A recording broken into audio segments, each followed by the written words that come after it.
Welcome to the GCN Tech Show. Coming up this week, we've got rumours of a new cyclocross tyre, the world's lightest bike computer mount, what could potentially be the world's fastest chain wax, and you're going to give us a little update on your feet, aren't you? Yeah, plus our main talking point this week is, are road components strong enough and durable enough to be ridden for gravel and off-road applications?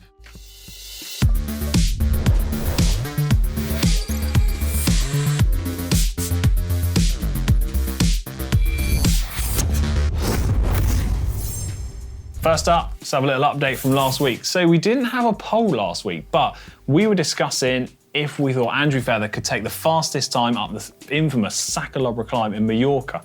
And we said if the video or the show last week gets 10,000 likes, we go do it. So far, we're at 5.1 thousand likes. Yeah. Over halfway. Yeah. Which is great news. Yeah, it is. It's looking good. If you want to see Feather try and do the fastest ever time up the epic climb that is Cyclo-cross, then, if you've not already, head over to last week's show, give it a thumbs up and a like, and then, if it gets 10K, we will do it. I liked it straight away. Yeah. I think I might have been one of the first. Anyway, so on to this week's main talking points. So increasingly, lots of us are looking for more versatility from our bikes. Gravel bikes are a great solution to this, able to be ridden on-road and off-road as well. And road bikes are becoming increasingly more versatile and capable too. Yeah, so much so that the inaugural Gravel Worlds, held by the UCI, was dominated by road bikes fitted with gravel tyres. And, this led us to do a video on the subject because it begs the question, are gravel bikes therefore, redundant? Have they just become obsolete? No, I don't think they have. So, but as capable as they are road bikes, and more specifically road components and group sets, robust, rugged and durable enough for cyclocross. So the reason this has come to the forefront of our minds is because at the weekend, watching the Cyclocross World Cup live and on demand on GCN+, we saw Matthew van der Poel and Tom Pidcock dueling it out in Hulst. In Hulst. Yeah. Incredible race, really cool to watch actually. But coming into the last lap, Tom Pidcock had a rear wheel failure, effectively, which just took him straight out of the race. The rear wheel kind of folded. Yeah. It's not entirely clear, or we're not entirely sure what happened, but it would appear that he was using a Dura-Ace C36 tubular road wheel, so not something that's particularly intended for off-road use, maybe. This is a one-off incident. It's very difficult to comment on an isolated case because there's any number of things that could cause any wheel to fail, such as this, especially when it's been ridden to its absolute limit off-road by someone like Tom Pidcock. Yeah. And he himself said that he thought he clipped a post with his back wheel earlier, in the race, and then it folded. Yeah, there are, however, a number of different things which I think we should discuss around this, and things you should take into consideration, such as the first thing, which is cyclocross riders have their tyres with pretty much no air in them whatsoever. Yeah, like 15 PSI? Yes, they're searching out maximal grip possible, and as a result of this, the tyres are compressing so much that there's quite often regular impacts onto the wheel rims, which could lead to weakening. Rims take a battering, don't they? They do. Yeah, cyclocross is tough. I tell you what though, I've been loving watching the cross. Oh, it's so good. It's so the bike handling on display, but then also the amazing fitness. And now that Van der Poel's back, I'm watching Van der Poel and Pidcock. Two of the best bike handlers and super fit. It's so good. It's so good. Dreamy. It's so good. Other things we should take into consideration are spoke counts. Gravel wheels tend to have a higher spoke count than road wheels, and the rims are designed quite differently. Yeah. Designed to be stronger, carry more loads, and greater forces are exerted through them. Yeah, it's hard to appreciate how much stronger they are, but if you look at a lot of wheel brands and they sell their range of wheels, if they have a sort of gravel or cross-specific wheel set, it's generally 100 grams heavier than the beefed up a bit. Yeah. And that's why. But the thing is, tubular tyres reign supreme in cyclocross. It's a technology which hasn't really changed for quite a long period of time. But the thing... Save the tubular. Save the tubular tyre. In cyclocross only, that is. Yeah. However, what I was going to say was tubular wheels only really exist in road wheels. I've not seen any gravel wheel set which comes in a tubular option. Yeah, so that you might be in a situation now You're where limited. a lot of cross riders either have to use their old stuff from years back, or they're having they're very limited in their options. Yeah, I don't think a tubular gravel-specific wheel set exists. I mean, if it does, let us know in the comments section. A lot of the pros are now using obviously tubeless, but we do know that brands like Shimano do make a few tubular wheels. Yeah. Vision too for some pro applications still. And what the whole gravel road tech being used off-road thing though, it does remind me of the classic Bontrager quote. Yeah. Which is, it's this, I'm going to call it Bontrager's trilemma. Trilemma. Which is, strong, lightweight, cheap. Or cheap. Pick two, because that's all you can ever have. That makes complete sense, actually. Yeah. Maybe the whole bike industry goes by that. Yeah, and you feel that gravel off-road stuff, it kind of needs to be strong. Makes sense. Yeah. The same applies to frames too. You see cyclocross and gravel frames tend to be a little bit heavier than road ones. Because, more carbon. Yeah, they're reinforced, they're designed to be stronger. And if you want to have a gravel bike or a do-it-all bike that's a bit more rugged, ready for some big adventures, and you're maybe not too fussed about all-out performance, lightweight and aero, then choose one which is more rugged and more practical for what you're going to do. Yeah, I just think if you've got your top-end road bike, a really high-end lightweight carbon or aero thing, in theory you could put bigger tires on now with the tire clearance, but I always feel mindful. I never feel comfortable. I never feel like I'm enjoying it because I'm worried that stone chips and it's gonna get cracked or I don't know. I'm with you on that. So whilst it is doable, if it's your own and you've spent a lot of your hard-earned cash on it, you're oh. Yeah. And I'm just, You're not feeling it, are you? No, but that said, I do think it is possible to have a do-it-all bike that can do everything, which is an amazing prospect to have just one bike that can do it all. But it is gonna, if you want a bike that's gonna do adventures, I would get something more robust and get something more. What about from your experience of some of the events that you've done in the past then? Maybe you've done it on a certain type of gravel bike or something, and then do you reckon you'd ever consider a road bike? Yeah, so we did the gravel epic in Verbier in Switzerland, and that was the gravel worlds. It was the Strada Bianchi. Smooth stuff. Amazing fire roads used around the ski resort of Verbier. And I did that on a Moots, titanium bike. Absolutely beautiful bike. And some people did it on really lightweight road bikes with gravel tyres fitted. And if I'd used the Canyon CFR Ultimate, that would have been a faster, better sort of bike if you were racing for the win. Because of that specific terrain. Because it was hilly and it was so much lighter. Yeah. But I wouldn't be comfortable using that bike because I was there to have fun.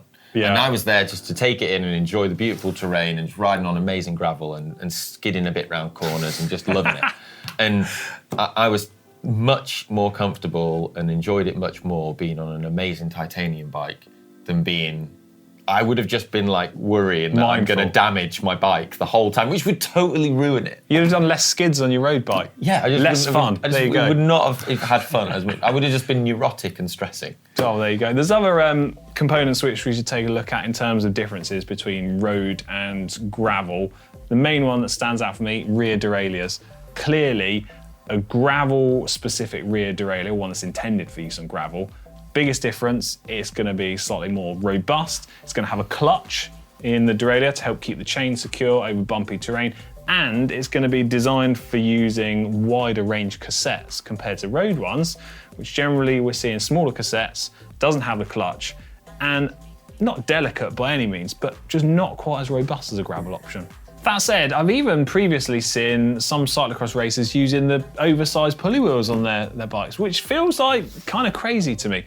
Now, one by clearly is quite a popular setup in the gravel world, although you're not a huge fan of one by, are you? No. On TT bike, yeah.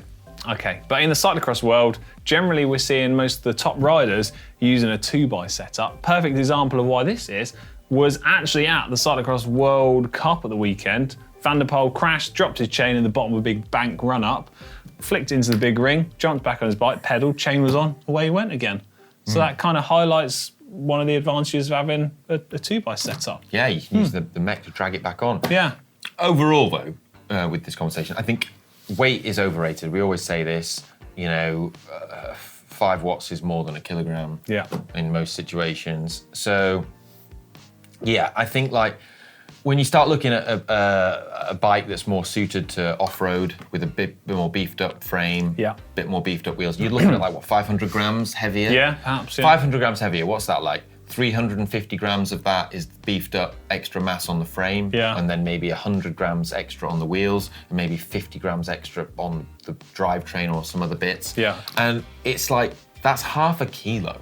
It's not much. It's not much, but then I feel you get, in terms of the added strength and durability and robustness of the package, it more than makes up for that. It seems like a good way. Plus in cyclocross, most of the riders ride around covered in mud, soaking wet, so they don't feel the weight of a tiny difference on your bike. And then if you're using the bike for off-road adventure applications, you've probably added a load of bags and stuff on it, so that 500 grams additional mass, it doesn't really, it's inconsequential. Okay, so... Plus, if you're not racing, who cares? Well, yeah, who cares if you're not racing? Well, also, cyclocross is one of the rare sports where you see road, mountain bike and gravel-specific equipment all combined into one. Am I surprised that we don't see more gravel equipment in cyclocross races? Yeah, I kind of am, actually, especially seeing as it's an area lots of different brands and manufacturers invested so heavily into. And I think maybe it could be advantageous in some situations. There you go. Right, I think we'll have a poll. We've asked something similar before, but still want to know, would you take your road bike off-road? Yeah, I would, and I have, but I'd be mindful of it. I've only done it when I've been dragged off-road by you. We've been forced to. Yeah, I don't actually willingly want to do it. I love that you hated doing that so much. Cool, head over to the GCN app, vote on the poll, and we'll discuss it next week. Nice. It's now time for Hot and Spicy Tech, and first up this week, let's have a little talk all about your feet, shall we? Yeah, so this is from the custom lightweight mega shoes video we did recently with McFit over in London, who makes those fancy custom Carlberg shoes. Also makes custom insoles, or to give them their proper name, orthotics. Oh, very fancy. Now I said in that video that I'd give an update as to how I got on using them, because I've never used custom insoles before. So they're actually fitted into my nice DMTs here. So far, so good? Yeah, I'll just take this one out so you can see. Oh, beautiful. So you can see it here. Now I've used these now for sort of well over a month, done some massive rides on them, and I'm getting on really well with them. Yeah? Yeah, feel more connected on the bike? Well, that's it. The idea? It's not so much they're not, magically going to make more power. More power, baby. But I feel, whereas before, the way my feet sort of collapse, I'm pushing down more power on the edge of my sort of little toe, whereas now I can definitely feel there's a more connection in the way my foot drives through, and have got more sort of spread across the front, and then also where the arch is as well. And I'd say something else, I've actually been using them for doing some I've gone back in the gym. Have you? Yeah. Not going around the gym in your cycling shoes, are you? No, not in cycling shoes, but I put these in just normal gym that's a shoes, good idea. And then when you're doing squats or whatever, you've got a nice firm base to power down when you're doing that as well. Well, clearly they're having a positive impact on your overall performance, right? Because get this, just yesterday, Ollie was racing a Tour de France champion. And I mean, I don't want to give anything away because we've got a video coming out this weekend, but you did all right, didn't you? Thanks. I'm pleased with how I did. I think I did all right. Obviously that wasn't entirely down to these, but what I am going to say, that'd be ridiculous. But the key thing is these are staying in my shoes. All right, I'm glad we cleared that They're up. staying in there. I'm keeping them. Yeah. I'm glad we didn't have to actually look at your feet, because I feel like it could have got a bit weird. I feel much more comfortable with those. Anyway. Good. Right, next up in Hot Tech is what I think could possibly be... Snip. Thanks. I I didn't really get much choice then, did I? I just happened to breathe as that was pushed into my face.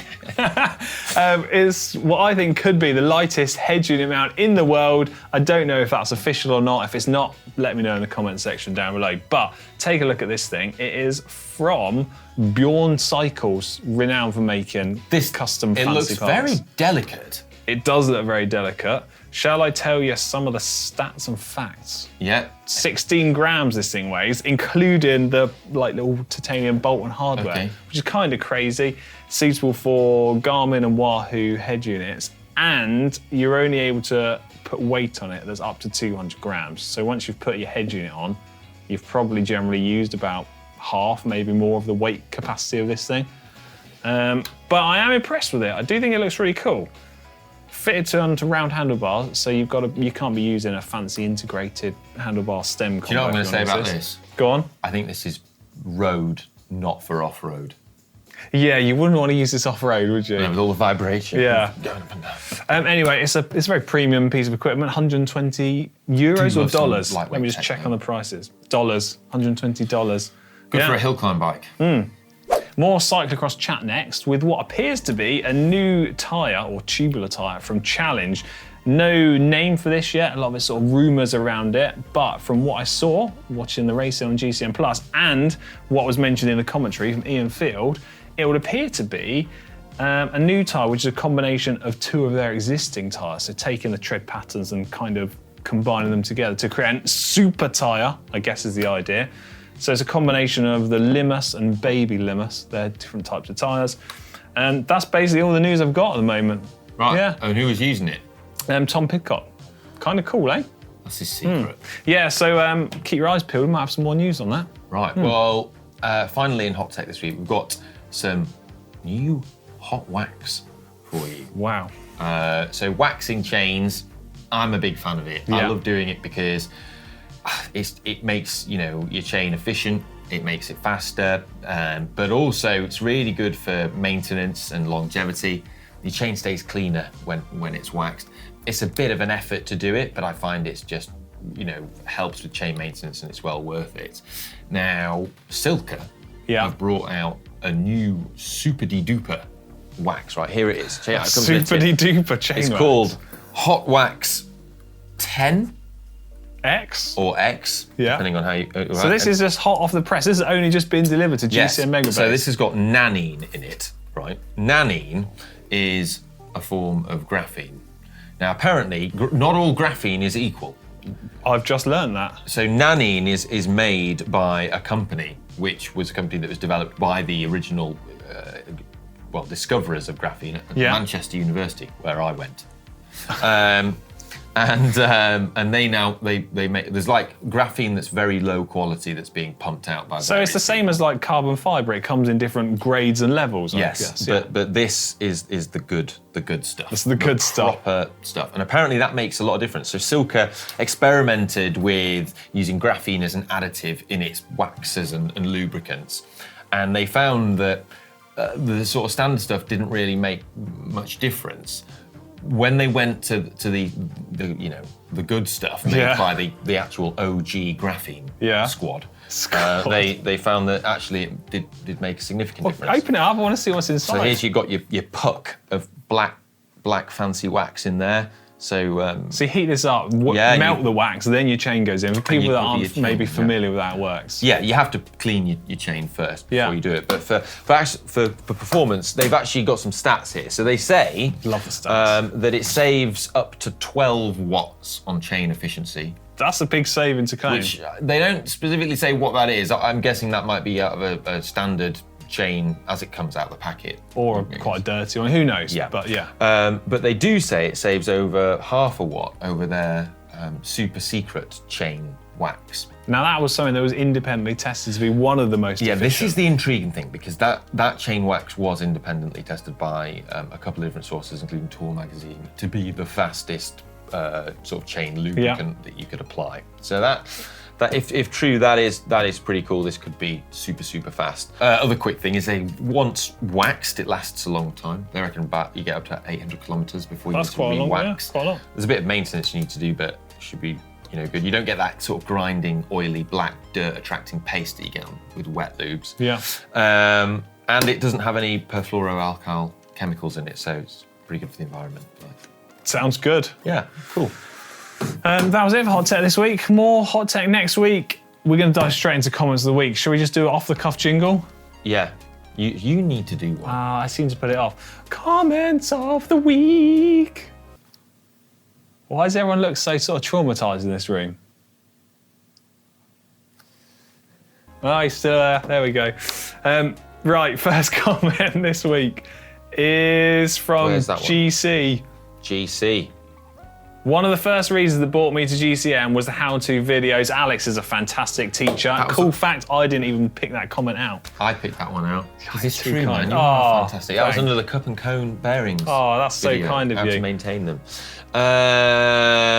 Under the tech show last week, Michael Jolet says, if this video gets 1,001 likes, I'll let GCN fly me out to cheer on Andrew Feather during his KOM attempt. Too late, already surpassed that level. We're at just over 5,000, maybe even more now with this far into the show. Yeah. Taxi 10,000 says, Alex forgot to tell us that the bike vault is his favourite part of the show. It is. I say it nearly every week, but apparently not last week.